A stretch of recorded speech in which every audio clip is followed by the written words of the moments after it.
Hey everybody, breaking news. I just got a note from Didier Raoult. He met with the French Premier Macron yesterday and presented data from his most recent update, and he sent me the abstract of that paper just an hour or so ago. It was 1,061 patients that were treated early with hydroxychloroquine. That's the malaria drug we've talked about, with azithromycin, the Z-Pak. And I'm going to go through the data so you all understand it. 4% of the patients had a persistent virus past 10 days. That means 96% of the patients were not infectious after that initial period. He thinks that's important because it reduces the ability of the virus to spread. 4% of these 1,061 patients, he says, had a poor outcome, but he defines a poor outcome as being in the hospital for more than 10 days, right? And that's actually a pretty strict criteria. But he had 10 people go to the ICU, and he had 5 deaths out of the 1,061 patients.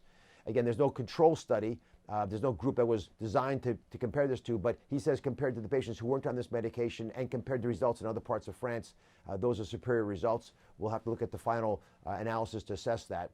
92% of the patients, therefore, had excellent outcomes in his mind because they weren't in the hospital for more than 10 days and they didn't have a persistent virus for more than 10 days. Now, a couple observations that are important. First off, he found it to be very safe with low side effects. That reflects earlier information, but also, as he's argued and others have made the point as well, it's been used, these medications, in hundreds of millions of people, maybe billions of people without major concerns. So it reinforces that with appropriate doctor prescriptions, it should be safely administered.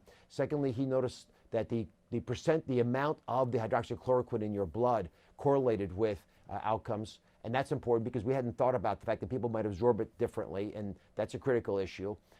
And then finally, he looked at the potential increased risk of some medications, in particular blood pressure medications, which were correlated with worse outcomes. And the one that caught my attention was the angiotensin II receptor blockers. These are commonly used blood pressure medications.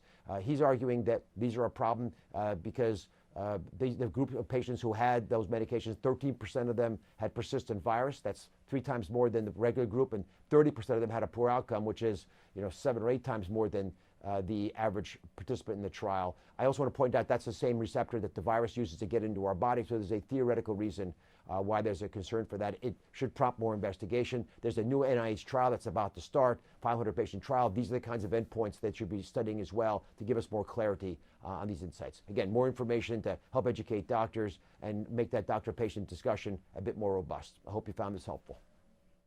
Be sure to subscribe to my channel so you don't miss anything. And remember to check back often to see what's new.